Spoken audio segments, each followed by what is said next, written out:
Modi just cannot digest the losses he suffered during his so-called Operation Sindoor. To get over the humiliation, he is willing to throw the whole region into another war.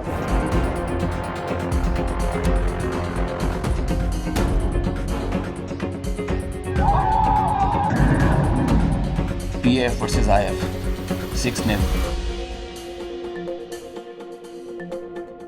Tonight, a 10-day mega military exercise by India is set to kick off along Pakistan's border under the banner of Exercise Trishul. But this time, it's not just routine training. It's a provocation. The exercise runs from October 30th to November 10th along Pakistan border, including the Sir Creek area, a disputed zone. According to Indian media outlets, over 30,000 troops from all three services are involved, supported by Rafales, Mirages, Su-30s, tanks, ships, drones, you name it. Officially, it's to test joint readiness and validate indigenous systems under Atmani Bharata, the so-called self-reliance initiative. Timing of Trishul comes off as a bit shady, as it is the first big exercise after the failed Operation Sindoor, which itself was billed by India as a punitive warning to Pakistan. That signals this is not business as usual. The chosen venue is near Sir Creek, a disputed tidal zone between India's Gujarat and Pakistan's Sindh province. Control here influences maritime access and strategic posturing. That choice of location isn't a coincidence. It's messaging, and a dangerous one. Let me highlight some undertones here. India is a state that claims secular credentials, yet here we have a drill called Trishul, the trident symbol which carries Hindu religious connotations. A location near a disputed zone with Pakistan, flagged with high-level speeches by India's defense minister about changing history and geography.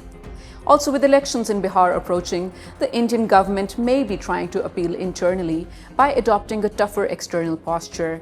Because on the battlefield, Pakistan hasn't been beaten by India recently in any decisive way.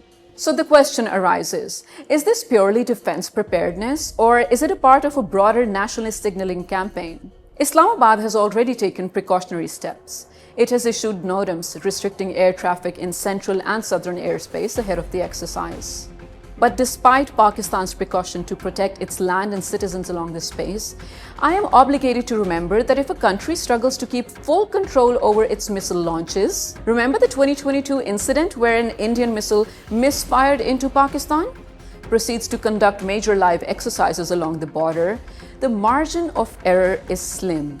The proximity of the exercise to Pakistani vital zones means even a miscalculation, a stray missile, a misidentified target, an amphibious vehicle that veers off course could rapidly escalate. So the Indian government may claim this is about protecting borders and self-reliance, but the timing and symbolism suggest a stronger political messaging component.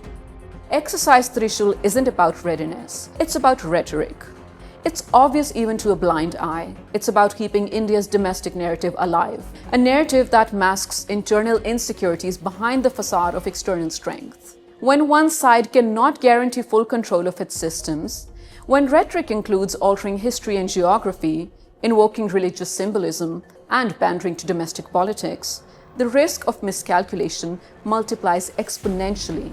Pakistan has shown restraint, but restraint cannot forever counter the actions of a neighbor testing red lines under the guise of routine exercise. If miscalculation occurs, the blame will not lie with Pakistan.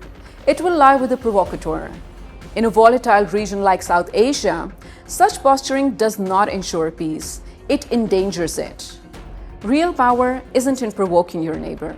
Real power is in showing the maturity not to. If you like our content, please like, share, and subscribe to our channel so we can keep making similar content for you.